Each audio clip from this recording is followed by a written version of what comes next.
Good morning, Missoula. You are listening to 101.5 KFGM, broadcasting from Frenchtown, Missoula, and the Bitterroot, streaming online live at 1015kfgm.org. My name is Becca, and we are here today for an hour, one full hour, folks, the Musing Hour, and I like that name because it has the word musing, which kind of sounds like music, and I love to bring music makers on the air, and would we like to check our today's music maker's mic there, see if it's working. Hello. And you have to be nice and close to that mic now. Hello. And folks, you are listening to the hellos of DJ Sticky People, AKA Bradley, and I'm going to call you Bradley today because I've known you for a little while now, and I don't know if I've ever called you Sticky People. Nobody calls me Sticky People. It's okay. It's just a name to put on flyers and websites and stuff. Okay, and so, welcome to Community Radio. Thank you. Thank you for having me. Thank you, and thank you for being here today. Is your are your earphones turned up to a good volume? I mean, they're not turned up very much. I'm kind of deaf, though.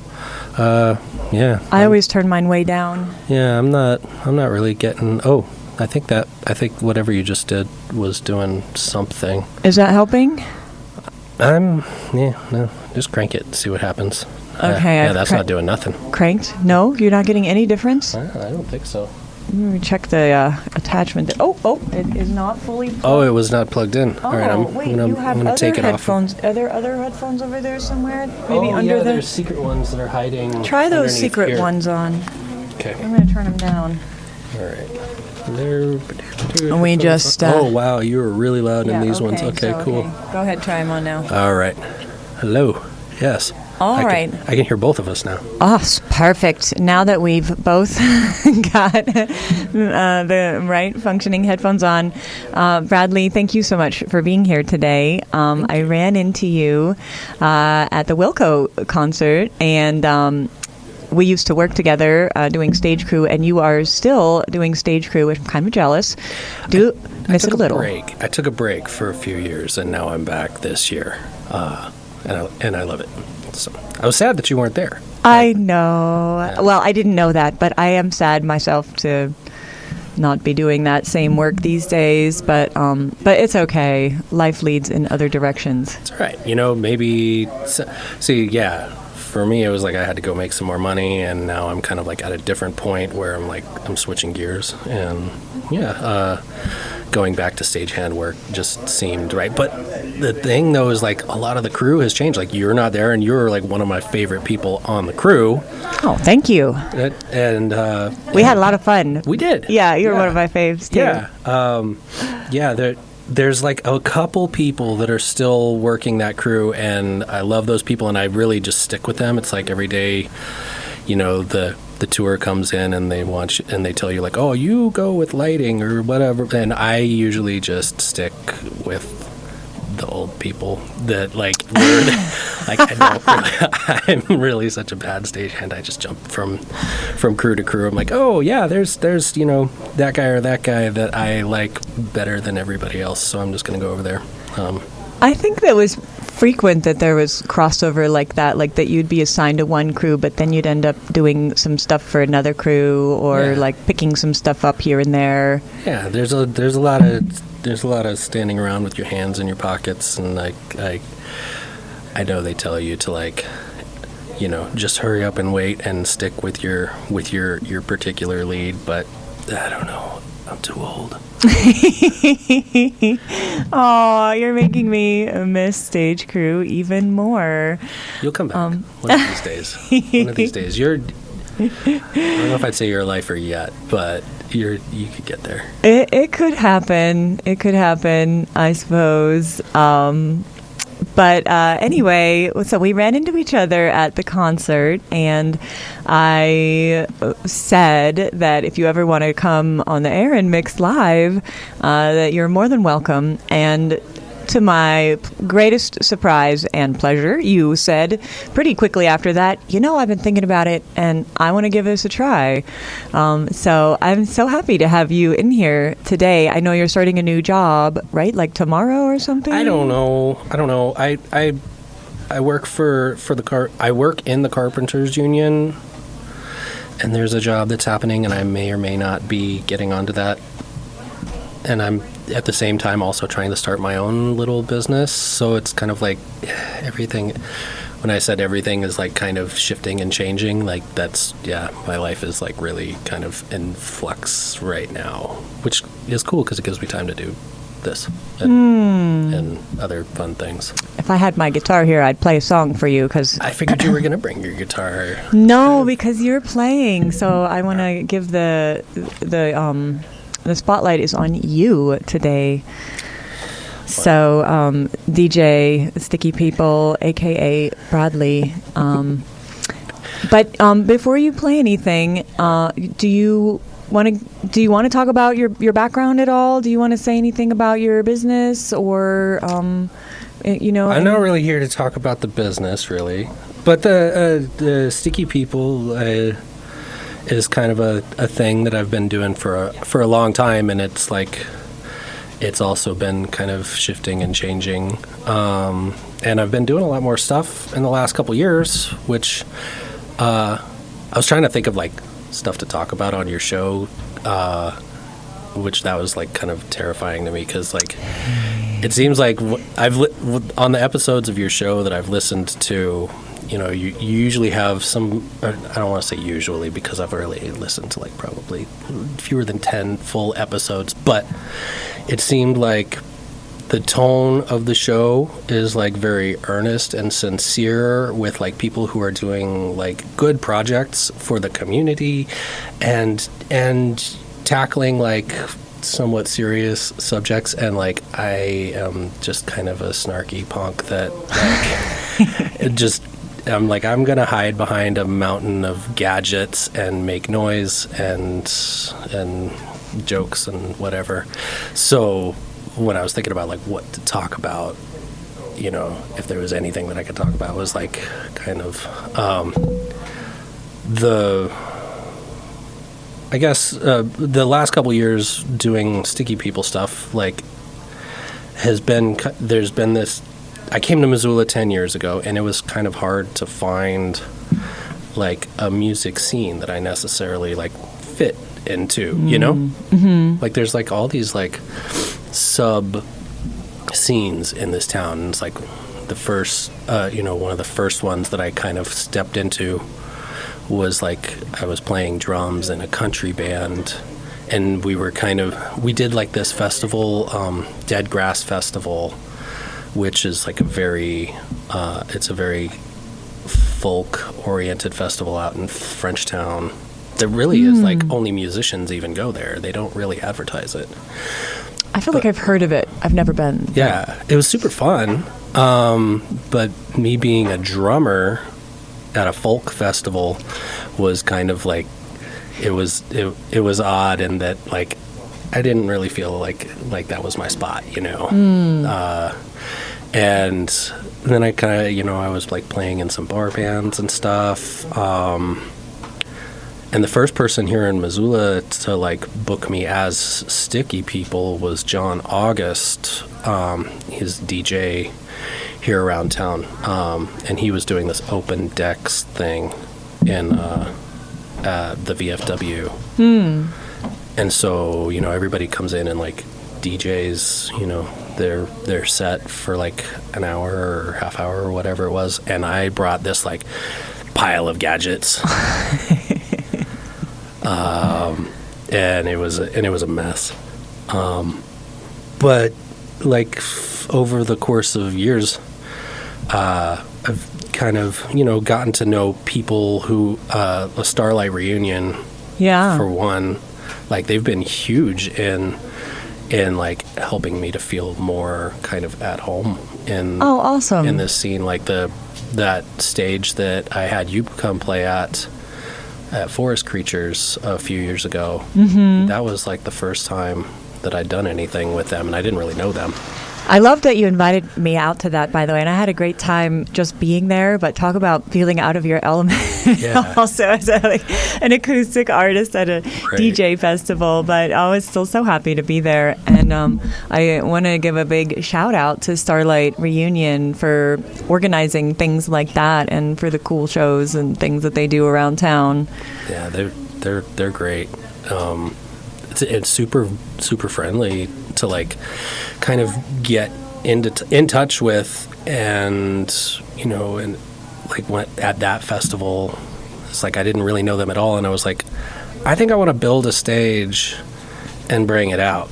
And they were just kind of like, okay, let's talk about that. And ever since then, like now I've been doing things with them for the last couple of years. We did this festival called Crazy Mountain Carnival about a month or so ago, which was great. That was like the highlight of my summer.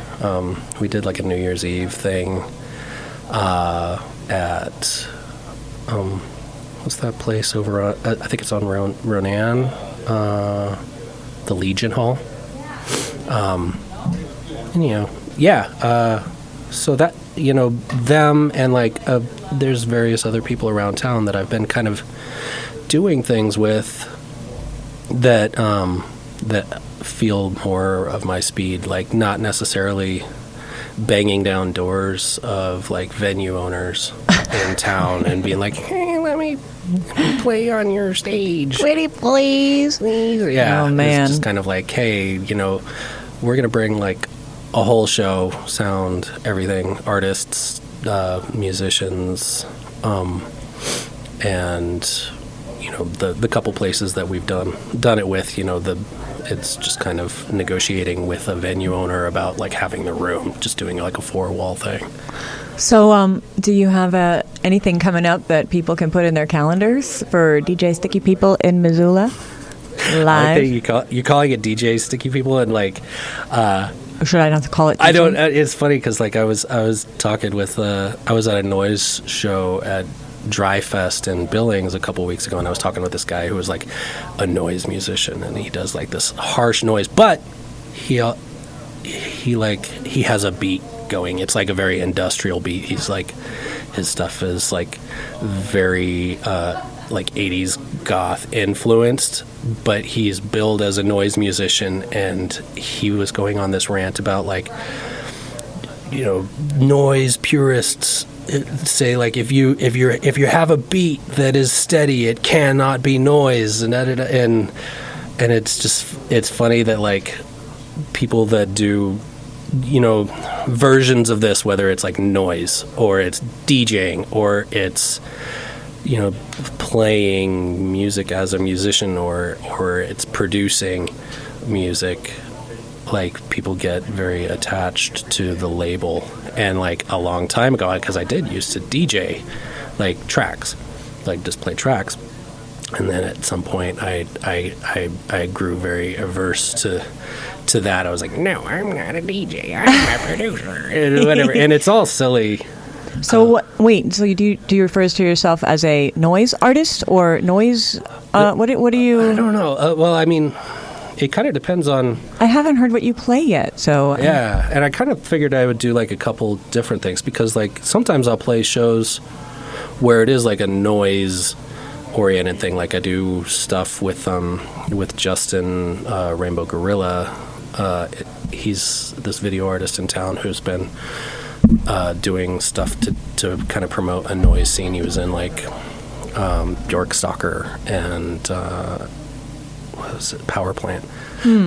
Anyhow, and we put on shows where it like stuff that I'll do will be noisy and chaotic and kind of weird, but also like getting involved with Starlight.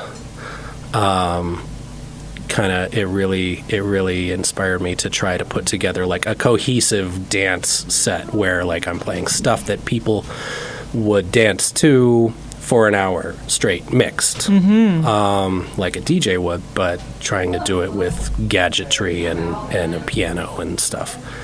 So it's like I try to like keep what I'm doing appropriate for the venue, for whatever is happening. Like my friend Gray and I are putting on a thing for First Friday this week at the Pie Hole. Oh, fun. Yeah, and I don't know what I'm going to do for that. It's kind of like a captive audience of people that just want their pizza, so I feel like I'm not going to get like too aggressive with it. I'm going to try and keep it pleasant. Yeah. Well, so you said you're going to just make it up. Do you have something like prepared for today? Because you kind of just have a bunch of sounds prepped, and you're going to put them together somehow for us today. Sort of. It's like kind of the process is it starts with this drum machine sequencer, and I'll make beats and put it in that. And usually, like when I first make the beat, I'll do it on my phone, like laying in bed with like earbuds. It's like usually it's something that I'll do like if I wake up a few hours early. Or do you have like some kind of little... Yeah, it's a little sequencer app. Oh. It's called Splice. Huh. And I'll pull it up and show it to you, even though people on the radio can't see it. Oh, it's called... Sorry, it's not Splice. It's Flip. So yeah, this thing, it lets you create beats. And oh, wow. So I'll kind of like do that in my headphones if I'll just like wake up with a beat that's just kind of rattling around in my brain. And I'll do that. And then I'll go to this thing, which has like a lot more sound design options and kind of, it's just really tactile and it connects to everything. Huh. And I'll like more or less copy and paste that beat in here and kind of flesh it out a little bit. But then, there's this keyboard here that I'll do chording with, and a lot of the chording I'll do live, or I'll make loops with the chording.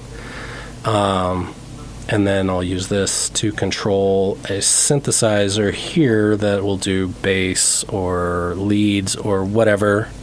And this synthesizer for this bass is like there's no preset sounds. Huh. So it like it's really chaotic. You never really get the same sound twice, which kind of adds to like the I don't know if you want to call it like organicness or just the fact that like I'm hardly ever doing the exact same thing twice. Although sometimes lately, like doing dance stuff, I've been, there's a reason that DJs like will play finished tracks is because there's so much going on in a track. It's like it's hard to do all of that live. It's like impossible. So I'll try and program as much as I can into the drum machine lately, which, a couple times it's kind of led me to feeling like it's a little stale. It's like, oh, I've done this for like 2 or 3 shows now. What can I do to mess it up or whatever? Change it up a little bit? Yeah. But yeah, and the beats I just name like whatever is the funniest thing that I heard that week. That's the name of the beat. Oh, I like that. Yeah. And then if it ever gets expanded into like a song or whatever, something that I'll release, then then just the name of the beat just travels with it to whatever and I call it an end product, but it's not. I don't really think of it as like an end product. It's usually just like something to put out. And then you kind of keep working on your thing, and you might never make the same thing again. That same exact same. Yeah. I was hanging out with a friend who we were mixing her track, and we were doing this thing where I had cut everything out because I was like really focusing on one element in her mix. and we were looping it. It was like just bass and drums or something. And she was like, oh my gosh, this should be like in the song. And I was like, no, do this live. Leave, like she already had the whole track mapped out, like all of the different swells, things coming in and going and everything, but there was no part where it was just like drums and bass and like a delay. And like that's kind of like a really cool thing to do if you're doing like a dance set or something like that. And she heard that and she was like, oh my gosh, let's do this. And I was like, no. No, you put out the track the way it is, the way you mapped it out. And then when you do it live, you can do it different. And so I kind of like to try and do that as much as I can. That's so cool. Yeah. So I love that you're just kind of, you said, you know what, I'm just going to bite the bullet and give it a try and mix live on the air. Yeah. Do you, you want to give us like a little sample, or we'll make sure everything is working through that one auxiliary cable? Oh yeah, sure. Here, and I'm going to turn it on. Let's do my favorite chord. You ready? Yeah. I can hear it. Yeah, I can hear it too. All right, that sounds great. All right, cool. So let's see. This beat is called Whatever, Orphan. You can move the mic.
Okay.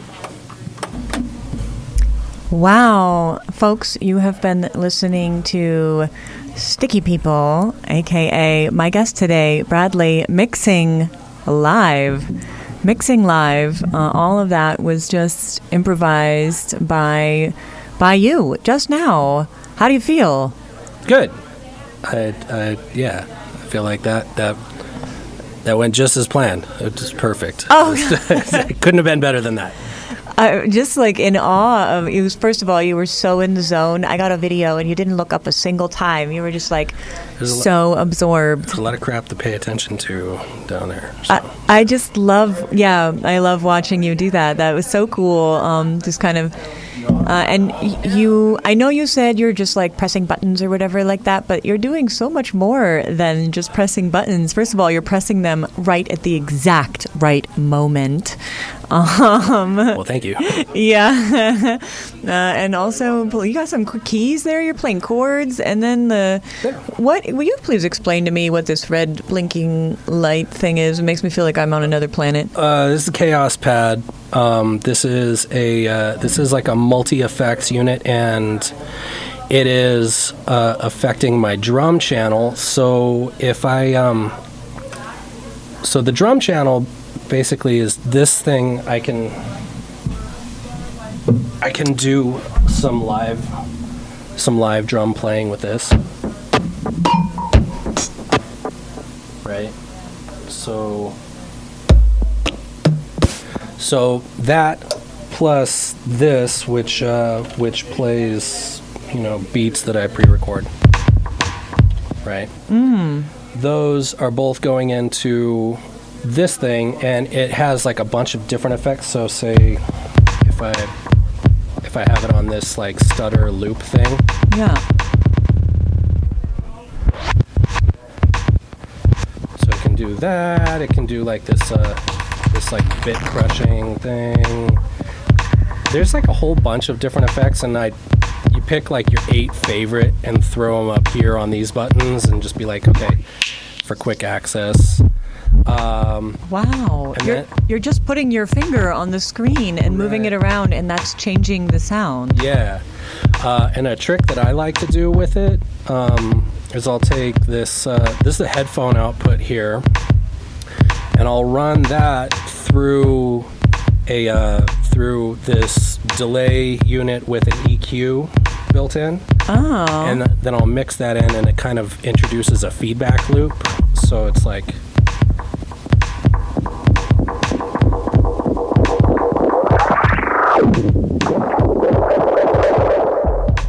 and that's all running through this little tiny baby mixer that's in here.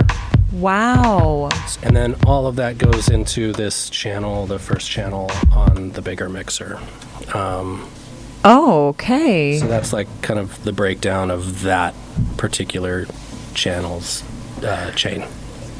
Wow. So this thing is probably like, 4 feet by 2.5 feet. And I see you've got it in like a case, the kind we used to haul all over the place for a stage crew. Right. And on wheels. So you wheeled it right in here. Yeah. And it's not usually on wheels, but I thought I'd try and augment it for today. So you're always trying to streamline the setup, right? Oh, dude, it was like 12 years ago.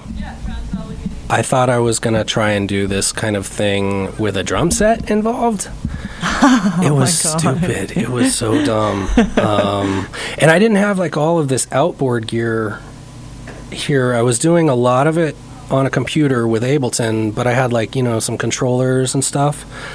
But like, I think the last time that I ever tried to do that, it was like an open mic night where you get like a 15-minute set, and I spent an hour setting up for what was a 15-minute set. Oh. And it was a red flag. It was like, you're doing this completely wrong. Well, now, how long did it take you to actually set up today? Because I know you got here early. I think I was set up probably. It usually takes me about a half hour. It's like the majority of this comes in the big box. The mixer and the drum pad come in 2 separate boxes. But then I loom all of the mixer plug ends and like color code them the way that we would do, doing stagehand work. It's like they all show up and all of your plugs are color coordinated. And I was like, oh, that's a really good idea. I should spend some money on some tape with colors, and that streamlines the process a lot. Honestly, I learned a lot of good tricks for my own music presentation from working stage crew. Like what? Give me one example. How to get all my cables wound up and organized. I can do it really fast, I keep them all organized, and I know how to wrap them around the mic stand, Right. and keep all my stuff organized so that it's all the same the next time I use it, to be like nice and streamlined. And it also helped me. I think I worked so many shows where I was like, do they really need all this stuff? Like, oh my God, like truck after truck of like incredibly heavy equipment, and that inspired me also to keep my setup as simple as possible. So my PA is my heaviest item, and other than that, luckily I'm a solo small operation. But you bring your own PA to your gigs? Oh yeah, I do. Hell yeah. It took my sound to the next level. Before that, I was playing with a amp with 2 channels, and it just wasn't getting the sound out there. Like you play somewhere crowded and loud, and it just wasn't. So now it's really up my game. It's been about a year and a half I've been playing with it. And working with stage crew, I think, made me feel more comfortable using all that stuff too. Yeah. So what about you? Do I? What about me? What? I guess that wasn't a fair question, because I already said that, or you already said that you learned from doing stage crew about how to set up your stuff, and I kind of went from that and made my own comments. But working stage crew is like so inspiring. Like when you get to work the shows where the band is like has like a lot of really cool gear. My favorite one ever was the Bon Iver shows that we worked, where like every single musician had like their own like production studio. Like there were like at least 2 or 3 different like Prophet series synthesizers on that stage, and like 2 different drum sets, and like they all had, it was so cool. That's really true. Getting to see each musician set up close is such a huge privilege of working the stage crew stuff. Always super inspiring. One thing I remember that really inspired me too was like the little doodads and the funny little things that the musicians like they take along with them and set up. There was drummers a lot of the time too. Not only do they have like cool little like things that they set up and play, like that join them when they play, or that are like there present, but then they have really cool noise making things sometimes. I feel like this is amazing and incredible that this drummer makes this sound in this band using this item. Yeah. I never actually see like when they use like the incredible noise making gadgets, because I'm always like way far away and paying attention to something else. But like it's fun getting to see that stuff up close. What was the show? Some show like in the last couple weeks where they had these like big stuffed bears on the stage for some reason, and I was like just walking around like carrying the stuffed bear for at least like 10 minutes, like when I should have been doing something useful. I was just like, where do you want the bear? This bear is great. Now you're reminding me of another wonderful thing that I remember from stage crew is seeing people carrying really funny, absurd things as part of the production. Bradley, you're really making me miss the stage crew days, and but we only have 20 minutes, and I want you to have more time, because you took a lot of time to set this thing up, and we only have this 1 hour. All so right.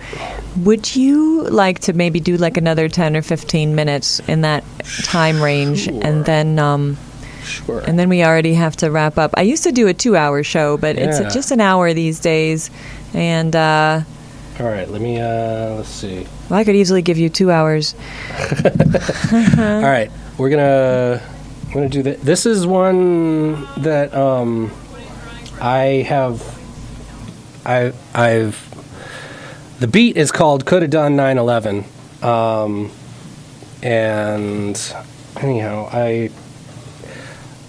I think I've come up with a bass part and a chord set of chords that I like to play with it. So I've done it a couple times now. I feel like this one is a little bit more practiced. I thought I'd give you a range of like, complete chaos to like a little bit more practice. Awesome. I loved the first thing you did, so All right. this is fun. All right.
That ended suddenly. Yeah, time crunch here. Well, we do have some more time. In fact, if you want to play something else, Sticky People, by the way, is Bradley playing live here in the studio for us today, folks. And you have a ton of sounds and a ton of equipment here, and you're making some rad ear candy for our listeners. So I don't want to, detract from that. I would love if you want to fill the last minutes of the show with some more of your music. All right, cool. This last one is probably the most prepared. There's the spectrum of like chaotic to prepared. This one is more or less a remix of a track that I actually have released on an album. And it's called Stay Forever because it started as I was trying to like remix that Kylie Minogue track that's like stay forever and ever and right. I was trying to make a beat that would go with that, and then I ended up just taking the vocal out and making a track out of it, but still called it Stay Forever. Oh, fun. So it's that beat. I really like dancing to that song. Right. This is like one of the things that I kind of put together to play like at raves and clubs and blah, blah, blah. Yeah. Yeah. Stand up, people. That's right. Let's see. I don't hear anything. Oh, whoops. That's all right. There you go. Yeah.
The Missoula Tenants Union is a tenant-led organization that believes that those closest to the problem are closest to the solution.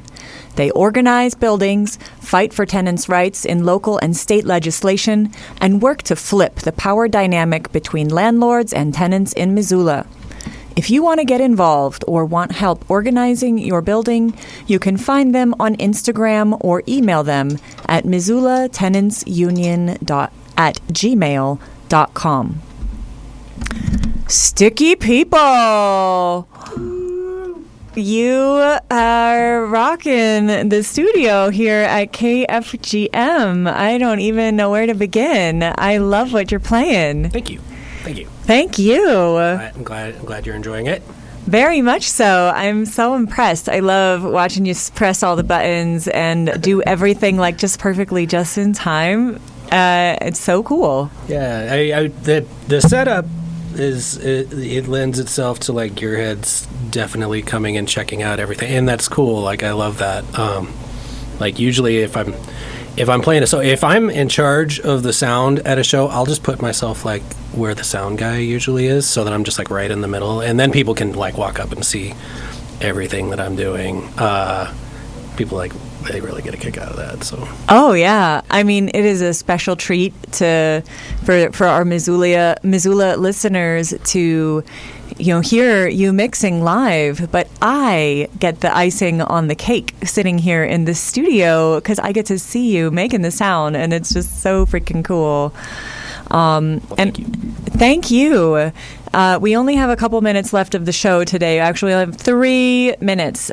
So is there anything that you would like to say or mention? I know you said you're playing at Pie Hole this Friday for First Friday. What time will you be there? Because that place stays open late. I'm not really sure. I'm going to guess we're probably, since it's First Friday, we'll probably shoot for earlier, like 5-ish, maybe.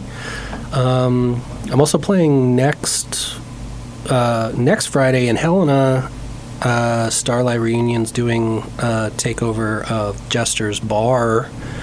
Fun. In association with the Fox Den, who is out of Bozeman, I think. Anyhow, so we'll be doing that. I think that's the only 2 things that I got lined up right now. If anybody wants to hear more, stickypeoplemusic.com is the place. I dropped off of the social medias this year, and I brag about it every chance I get. Yeah. Stickypeoplemusic.com. That's the spot. I've also been wanting to start up my own website, and hopefully this year we'll make that happen and get off of social media as well. It's funny, like I was scared when I first did. I was like, oh man, I'm not going to get any gigs. But really, like this year I've probably had more stuff going on, like since dropping off social media. And I think part of that really is just like putting more effort into like doing things in person, being here, Yeah. Whereas like if we were like seeing each other's stuff on Instagram, I'd be like, oh, well, this is what Becca is up to. I don't need to like hang out and chat with her or what, I don't know. I don't need to see this person in person. Right. I kind of feel like in this year I've spent more time intentionally either calling somebody on the phone so you can they can hear my voice and we can talk about something.